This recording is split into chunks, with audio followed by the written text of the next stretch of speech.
suami memberi arahan kepada isteri, tapi kadang-kadang mungkin isteri pun ada juga yang mempertikaikan arahan dan sebagainya. Jadi ada yang bertanya, bagaimana kalau si suami menakutkan atau menggertak isteri dengan talak? Jika engkau keluar, aku talak engkau. Ini perintah atau larangan yang ditegaskan dengan talak. Timbul persoalan, bagaimana kalau sekiranya si isteri itu melanggar perintah atau larangan itu? Apakah jatuh talak atau bagaimana?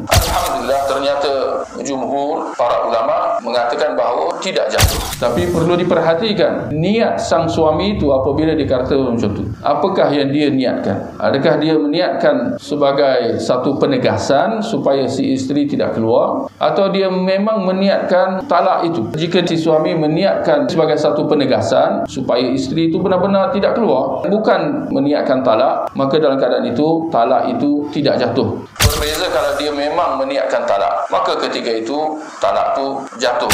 Ini mengenangkan bahawa innamal a'malu binniyat. Sungguhnya setiap amal itu bergantung pada niat. Si suami tidak meniatkan talak, maka tidak jatuh talak.